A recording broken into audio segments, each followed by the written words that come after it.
we are moving much more towards the role of preventive healthcare.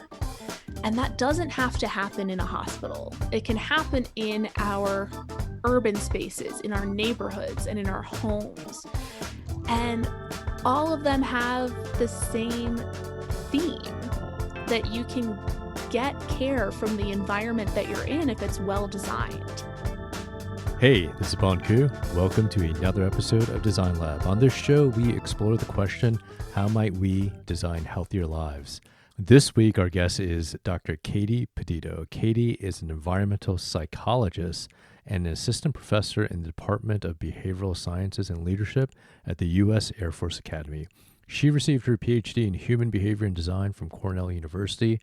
Her research focuses on providing equitable health environments for adolescents and young adults, ranging from pediatric cancer facilities to college health centers. We talk about the psychology of indoor spaces, the function of healthcare spaces, and the relationship between nature and healthcare outcomes. You, as a listener, you can support this show. It's so simple to do. Go to Apple Podcasts, give us 5 stars, leave us a comment, and follow us on whatever platform you use to listen to podcasts. I know it's been a month since we dropped our last episode. My producer, Rob Puglisi, and I, when we're not doing the show, we are running COVID mobile vaccination sites in the city of Philadelphia. But stay tuned. We're going to be dropping episodes more frequently. Here's my conversation with Katie Petito.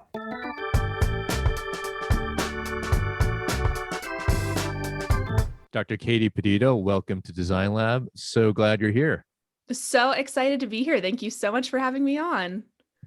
You are an athlete, an avid runner. I heard you ran across the country in 49 days from San Francisco to Baltimore. Is that right?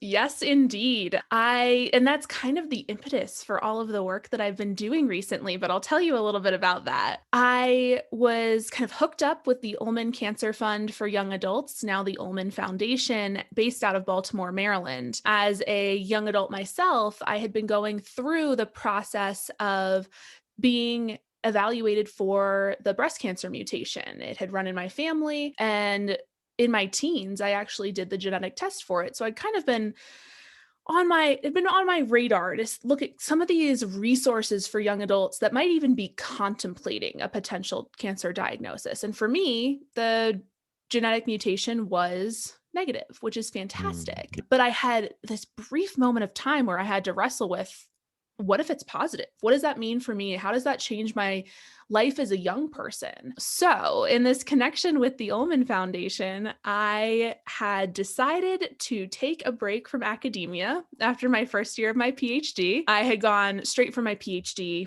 or straight from undergrad. Sorry. I had gone straight from undergrad to my PhD, and I just wasn't sure what I wanted to do with it. And so I took a summer off. And when I say I took a summer off, I mean, I ended up running across the country, led a group of 26 kind of college age, grad student age individuals. We started in San Francisco and kind of ran almost relay style across the US. And along the way, we visited a number of different cancer centers, interacted with a number of young people, mostly teenagers, college students who were experiencing a cancer diagnosis. And the same theme kept occurring every time we met someone. We heard the same thing over and over. It's so good to see someone our age. And that pointed to a design discrepancy for me, that clearly these people were being treated in a place that did not match with their expectations, with their developmental outcomes. And that signaled to me that we were doing something wrong. So after the run, which was a fantastic, I would never do it again. Highly recommend doing it once. How many miles did you run every day? Every day, it was an average of 10 to 15 miles. Gosh. So kind of depended on how far we had to get. When we were out west, sometimes it would be 16, 17 miles just in Nevada, totally blank road, no cars. We were running on the highway. It was surreal. Unbelievable. I think the most I ever ran in my life was 5 miles, so I would never be able to do that. It's been a while since I've run that much, I'll be honest. Well, you are an environmental psychologist. I think you are the first environmental psychologist to be on the show. What is an environmental psychologist? Awesome. So there's a lot of misconceptions about what environmental psychology is, and maybe I'll start there Yeah. and hopefully that clears some things up. Like you don't study the mental health of trees, like you don't interview Correct. trees. Okay. But there are some environmental psychologists that do. So we look at the relationship of the environment on human outcomes, usually things like human health and well-being. Mm, On one hand, we could talk about the natural environment, the influence of trees on patterns of gun violence in cities, for mm, example. mm. I study in particular the built environment. So, all of the things around us in our occupied spaces that might influence our health and well being. And in particular, I found myself interested in spaces for adolescents and also spaces that involve our healthcare. Amazing.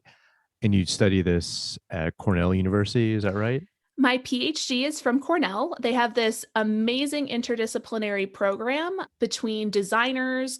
So we've got industrial designers, practicing architects, psychologists like me. So I translate between traditional psychology and the design world. I'm Mm. not an architect, I'm not a designer. I have very few drawing skills at all, but I do speak that language.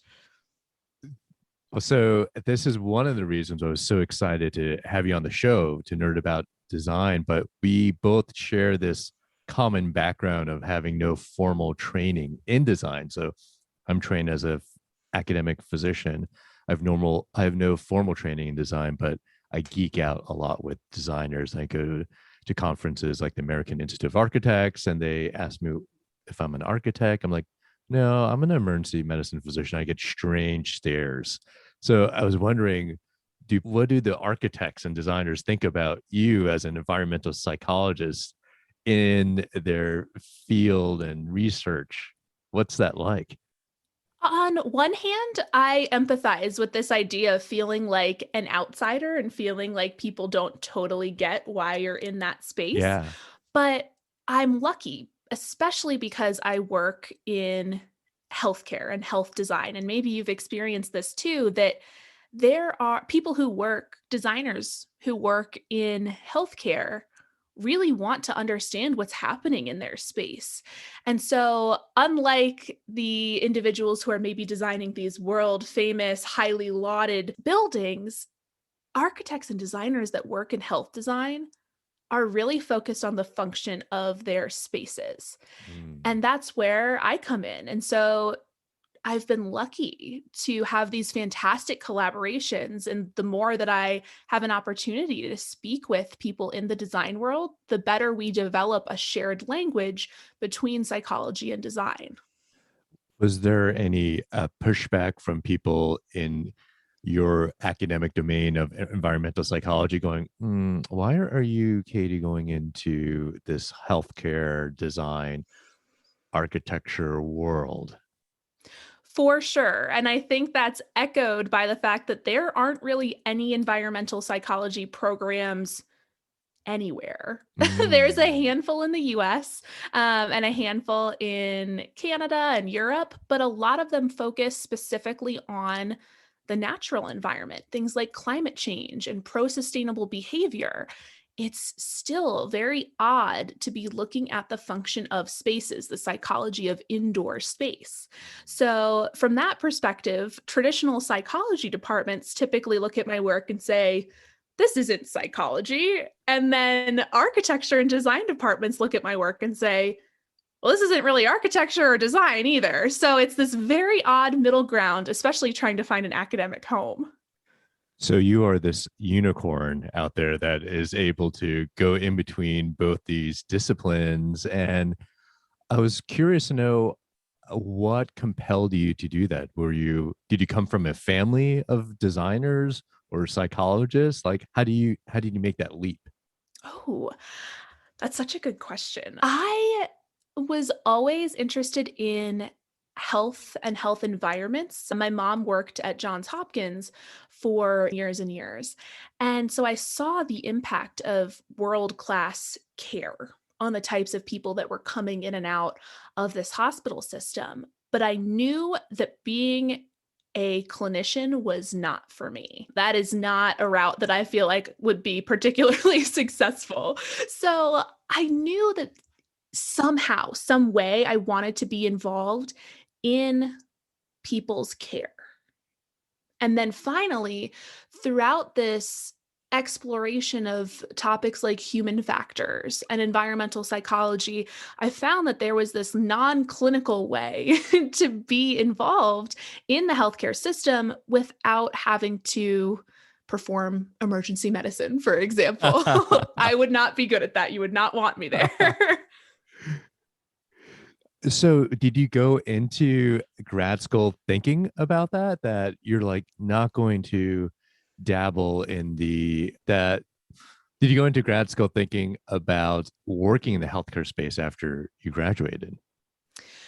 I had in undergrad, I did a thesis on, I'm going to say this again because I got a way to Yeah. word it. In undergrad, I did a thesis on infusion pump keypad design. So Ooh, that's so cool. I was really interested in this super small scale impact of design, something that you might refer to more traditionally as human factors. How do the numbers on a keypad influence a clinician's ability to input the right dosage? Yeah. Specifically, the location of the decimal point. There is no standardized way to develop an infusion pump. And so I was fascinated by this idea. And that is what I kind of carried into grad school. I Mm. had this really micro scale interest in design.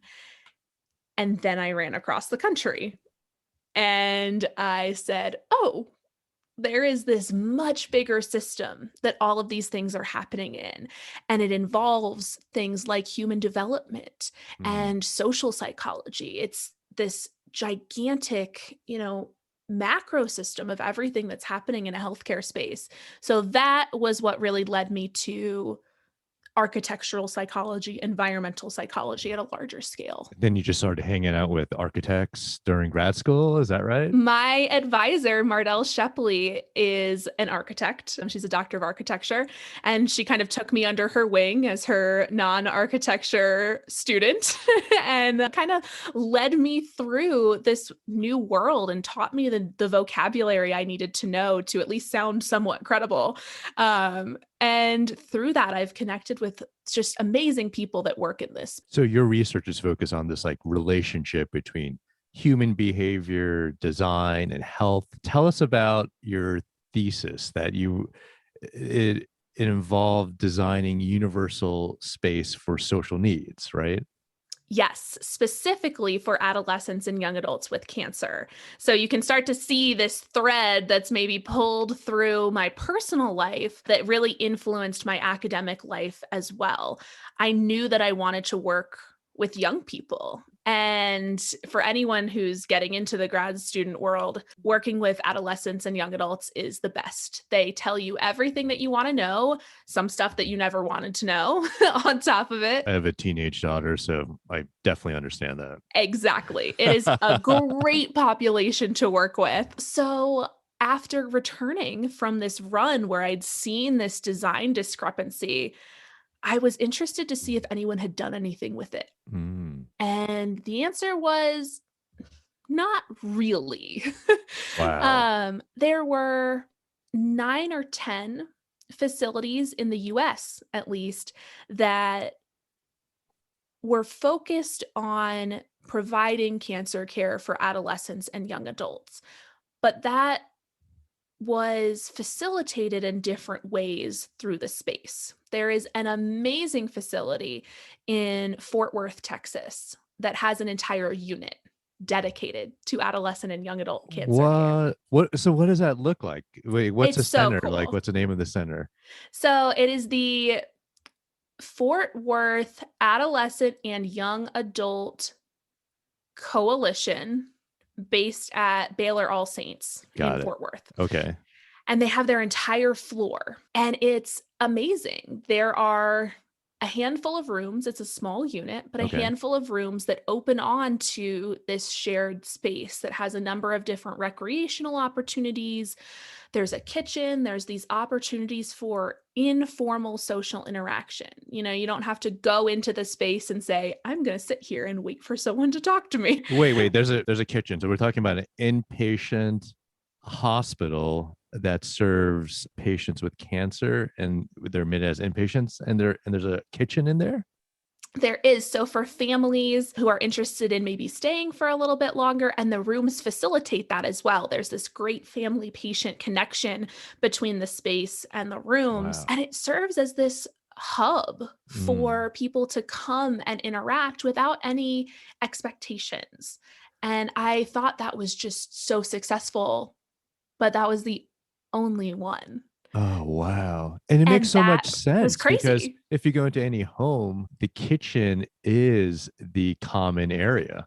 That's where people congregate. That's like the center of activity and conversation. So it makes so much sense of inserting that design element into hospitals. Absolutely. And when we look at the design of something like the Maggie centers that are more popular in the UK, I think there's a handful in Hong Kong.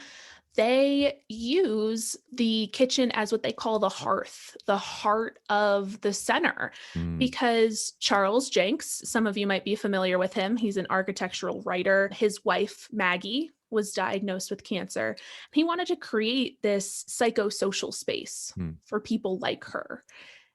And the center of these facilities is the kitchen, the hearth. And it serves as both this wonderful informal space for families, but also this opportunity for support and information sharing and advice across different cultures, across different needs. And I just thought that was so cool. It was cool to see it implemented here in the US too.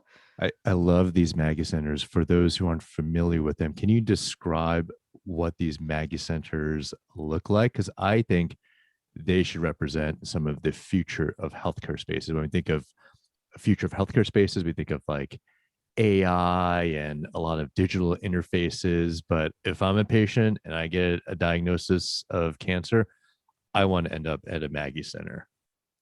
Oh, absolutely. Yes. And Maggie centers typically don't provide medical care. They're this unique in between for individuals who are receiving medical care at a local facility. Maybe you're somewhere like Johns Hopkins, right? And you don't want to stay in a room, but you can go to these Maggie centers to receive psychosocial care. It's Hmm. filling in the gap between medical care and psychological care. They are really cool because the designs are varied, but typically they look like a house or somewhere that you would want to be. They're inviting. The first one was opened in Edinburgh in Scotland, and that one really looks like a house. I think it was an old lodge. And that one's located on the campus of a hospital. So it really exemplifies this interplay between psychosocial care and medical care. But since then, there have been Maggie centers designed by Frank Gehry, Zaha Hadid, and those look Wow. a little bit more traditional, as you might imagine. There are architectural styles. So some of these architects that have Yes, designed yes. But Maggers. it's cool to see their interpretation of what a home might look like, something that doesn't look like an infirmary. And they don't. They look like spaces that you want to see, that you want to be in, even if you're not sick. The They're mark of a really good beautiful. space. Yeah. Like I want to stay in one of them. They're just Yeah. Oh, amazing. absolutely. And I would, if I was ever in Scotland, I would absolutely go see it. So that's the mark of a really good space to me. So I want to continue on this thread about how do we create healthy. I want to continue on this thread of how do we create healing spaces in healthcare. Are there some principles and methods that you employ when thinking about this? Sure. So there's a number of different frameworks that come from across academia that individuals might use to think about creating healthy spaces. One in particular is this domain of evidence based design. In medicine, we talk a lot about evidence based medicine. Yeah. But we can also do that with facility design as well. We can use what we know about human psychology and human behavior to build buildings. And Mm. why don't we use this wealth of information? Yeah. We Bonnie, spend most of our time in buildings. yeah. Yeah. Has anyone on your podcast before talked about Roger Ulrich's work? We haven't, and I'm a huge fan. Okay, cool. Then I'll nerd out about that for a second. Roger Ulrich in the 1980s did this amazing study that really put evidence-based design on the map. So he went to a hospital in Philadelphia or in Pennsylvania, and Right he was outside interested. Philly, right near Yeah, me, live your right neck near of the there. Yeah. woods. And he wanted to see if there was this really simple relationship between nature and healthcare outcomes in this Mm. particular hospital. So he designed this really elegant, simple study where individuals who are recovering from a cholecystectomy, a gallbladder removal, pretty routine surgery, typically not a ton of complications. We have a good idea of when patients should be in and out for that. And he used a psychology research method that we call matching. So you can't randomly assign people to have a gallbladder surgery. You can't pick people off the street and say, hey, today you're getting a gallbladder surgery. Congratulations. Even if you pay them a lot of money, you Even can't if you do pay that. them a There's lot some of ethical issues going on yes. there. So we have to get around that. And Roger Ulrich did this really creative matching technique where he said, okay, you two people who are coming in for a gallbladder surgery, you're pretty much the same age. You don't really have any pre-existing conditions. You weigh about the same amount. You guys are going to go in. One of you is going to get a room with a view of the garden, the trees outside of this hospital. And one of you, your twin for the study, right, is going to get a view of a brick wall. You're going to be treated on the exact same unit. You're going to have the exact same staff. So, for all intents and purposes, nothing is going to be different about you except the view from your window. And that ends up being the name of the study, View Through a Window. And it's published in one of the top tier academic journals because what he finds is so compelling. The view through a window ends up having a statistically significant effect on recovery outcomes. So, length of stay in the hospital was substantially reduced for individuals who saw the trees in the garden, and they requested less pain medication as well. And that's crazy because it had absolutely nothing to do with the clinical care they were receiving. They all received the same clinical care. So that really put evidence-based design on the map. And since then, we've continued to look at things like trees and gardens, but we also start to look at things like the influence of private versus shared rooms or centralized versus decentralized nursing stations, things that we can control in the architectural space. So it ends up being the built environment is actually part of the treatment plan.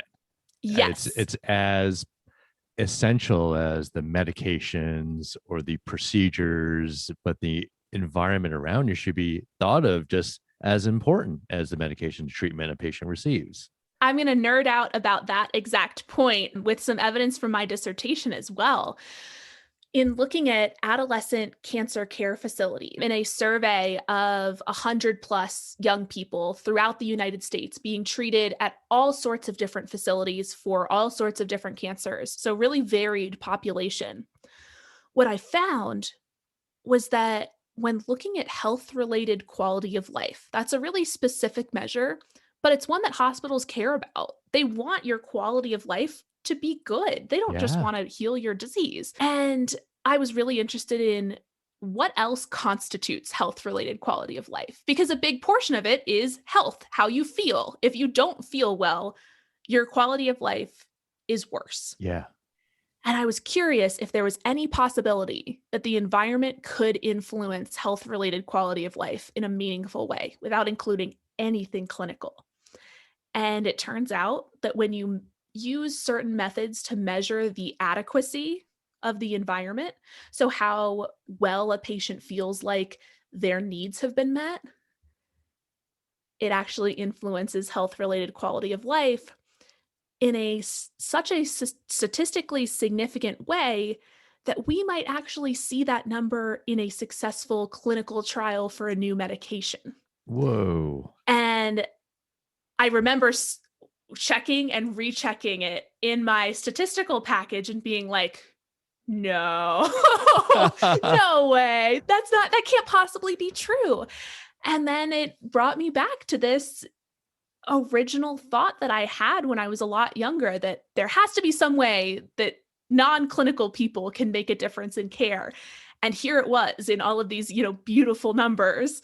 And that was the most exciting moment of my entire career because it proved something. That Yeah. design has a really important role to play.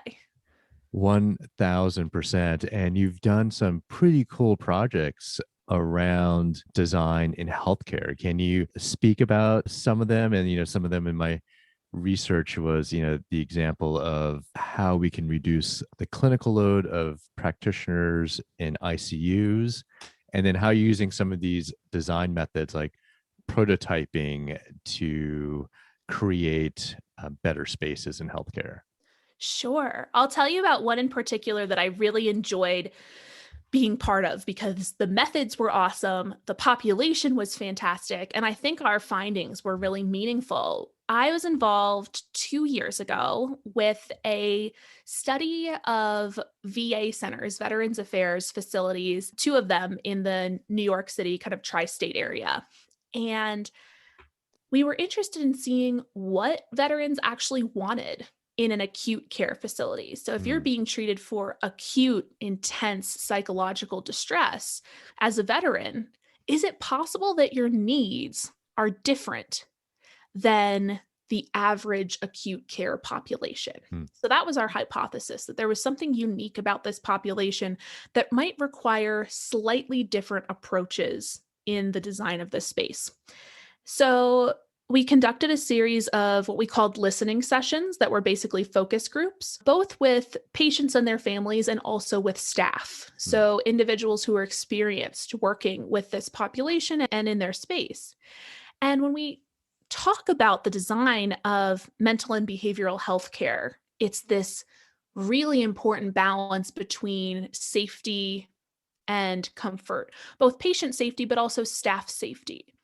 I could get into a tangent about how the US does this very differently than Scandinavian countries, for Yes. example. But Let's go down that tangent later. Yeah. yes, for sure. But given that we're operating in the constraints of the US behavioral health system, we need to really prioritize safety in a way that sometimes affects our ability to design a compassionate space. Mm, So, this is where the cool methods come in because we teamed up with an architecture firm, HDR, and they had presented a cardboard mock up of a patient room.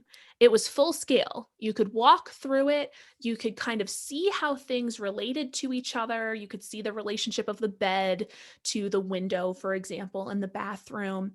And they ended up winning an award. So we got to pursue this project. And from the cardboard mock up, we got some meaningful feedback. Then from the cardboard mock-up, we move into renderings and these more high fidelity photos, but then also to a prototype of a patient room in the unit itself. So wow. it was still a mock-up. We hadn't completely redesigned the unit, and that saved us a lot of money in the end because when you design one room, it was pretty high fidelity, but some of the fixtures were missing. The TV wasn't there. When you design one room to get patient feedback, you don't have to reinvent the wheel if you've designed an entire unit already. And we found some really interesting themes, especially surrounding the role of privacy. Mm, We often try to figure out ways to provide privacy in acute mental health care. It's really challenging because we need to protect the safety of the patient as well. And we found that that might actually be different for veterans populations who had this emphasis on what one participant called battle buddies, that it might actually be really beneficial to have these kind of peer support options in an acute behavioral health facility, especially because of the way that they'd been trained.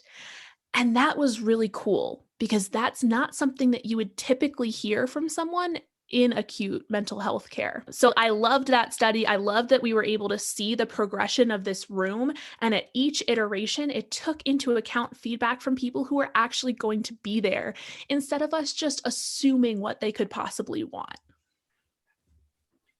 That was only possible too because you engage with the end users or the experts of those spaces, the people who are actually going to use those spaces from the onset. And a lot of times, as researchers, we don't include those voices. So that was amazing. We operate with a lot of assumptions about what we think people want. And on one hand, that's great because everyone has had some experience with a bad healthcare facility. All of us can relate to this idea that we wish something had been different in our space.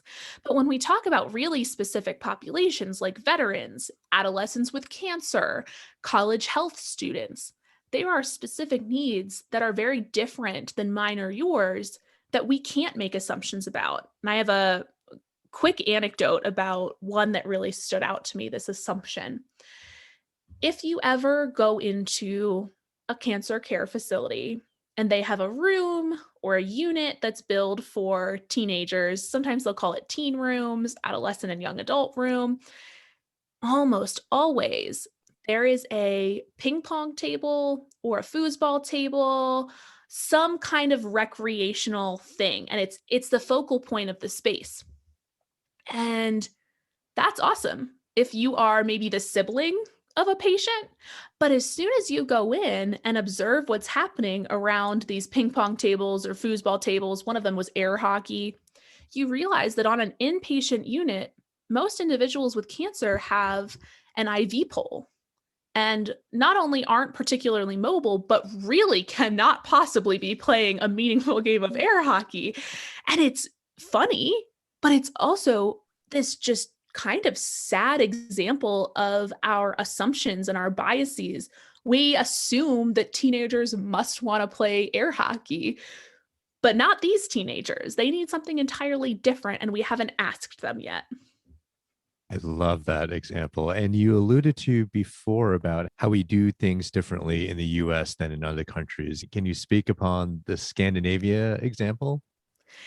I wish that I had 3 hours to get into the policy implications of this and why these things happen. But very practically, they've changed the way that we design facilities. If you look at mental health care facilities in the US compared to somewhere like Sweden, it's entirely different. And you said earlier that if you ever were treated for cancer, you'd want it to be at a Maggie Center. I would want to be treated in Sweden if I needed any type of mental health care, because these facilities, similar to the Maggie Centers, look like homes. They Hmm. look like places that you would seek healing rather than these institutions that we've really built in the United States. In the past, Which look more like prisons sometimes, some of these mental health facilities. absolutely. Bon, has anyone talked about Thomas Kirkbride? No. The Oh, okay. This is the my other like drunk history. Kirkbride centers? Yes. There's one right around here in Philly. There is. Yeah, the super famous one in Pennsylvania. Tell Yes. me about that. Oh my Yeah. gosh. This is the other one that my husband is like, you need to Yeah. calm down when you tell these stories. Tell me about it. Okay. So, Thomas Kirkbride is a great example of, we're talking about this theme of making assumptions about what might work, especially with a population that you might not necessarily be part of. But it comes from a good place. We come at it with the best intentions. And Thomas Kirkbride is a great example of this. So, this came at a time in US history where women like Dorothea Dix had really been raising the alarm about the conditions for individuals who are institutionalized with mental health care concerns. And we were starting to look at this. We're starting to finally get an idea that maybe institutionalization isn't quite the right way to treat these illnesses. Mm. We're starting to even apply this disease mentality to mental health. And so Thomas Kirkbride he's not an architect, which is a very important thing to note. Thomas Kirkbride is a physician. He's also really an advocate for better mental health care and healthcare reform, which is great. Except he decides to kind of insert himself into architecture without a ton of formal training, but also without this framework, maybe of evidence based design. And he constructs what we call now as the Kirkbride plan. It is a pretty infamous style of architecture. There are Kirkbride plan hospitals in most major cities in the US, especially on the East Coast. If you're in Philadelphia, there's one right down the road that you Yep. can take a look at. There's a handful in Boston. A lot of them are on the Register of Historic Places because they became so significant and not for a great reason. On the outside, they looked like they might be successful. He had really thought about some of these elements we learned from Florence Nightingale, that views of natural light were really important and that airflow was really important. And he designed these bat wing plans. So you'd enter the hospital through a main door, and then you would be assigned to a room on either side of the wings. I encourage you to look at a picture of what this looks like because once you see it, they are iconic and you'll Yeah. notice them. And those worked really well for providing natural light and natural ventilation because every room had some airflow and they had some natural lighting. And he paid attention to the gardens and really tried to create this compassionate architecture that would allow individuals to be outside and experience it. And it just didn't totally work, partly because we were still not totally there in terms of mental health care policy and staffing and procedures. Hmm. But there was also an important role of the space because in the farthest wings of the Kirkbride plan, the farthest spaces from this kind of central atrium, pretty horrible things happened. Mm. You could get away with a lot of horrible things on the staff end, and patients really were not recovering. There's a number Mm. of horror movies that really kind of focus on what happened specifically in the Kirkbride plans. Session 9 is one that comes to mind. And so within 10, 20 years, they were completely defunct. And many of these buildings are in ruins or they're in decay. The ones that are suitable are on the Register for Historic Places. Some of them have been restored into apartment buildings, but it I is would never want to live in one of those apartment buildings. yeah, yeah. I'm all for adaptive reuse. I'm not totally sure if I would be signing up for a lease in one of those places. Now, is it Uh, because of the physical distance from these rooms at the end of the corridors from the main hub of where the staff were that those people had worse outcomes? You've got it. Yeah. So there wasn't a consideration for this whole system of understaffing, overoccupation, and where we might place staff to actually optimize outcomes. Additionally, there was the interaction of the most acute patients typically being placed in the farthest ends of the wings where maybe staff observation was the most important and it was the least provided. Interesting. I want to end with this question of how might we design healthier lives? And can you share an example of that, whether it's in the US or a different country? I think as an international society, and maybe the US is a little bit behind on this, you could make that argument. We are moving much more towards the role of preventive healthcare. And that doesn't have to happen in a hospital. It can happen in our urban spaces, in our neighborhoods, and in our homes. And all of them have the same theme that you can get care from the environment that you're in if it's well designed. We see this in cities, where cities with a higher percentage of trees that you can see on a satellite actually have better outcomes, even in terms of things like gun violence. Mm. And then we can see it at the hospital level. We talked about the view through a window and the influence of green space there. But you can also see it in your home too. Indoor plants increase occupant satisfaction, even if they don't actually purify the air quality. So that's just one example using green space, but you see it through all of these scales of your life. And it has nothing to do with medicine, really. It just has to do with the placement of trees and plants. So I see that thread through everything from urban planning to workplace strategy to residential design. And I would encourage people to look at their own spaces, the spaces that they spend the most time in, and think about what elements are there that are healing for them. Do you have a window? Do you open it? Are you taking care of your plants? Because I am not.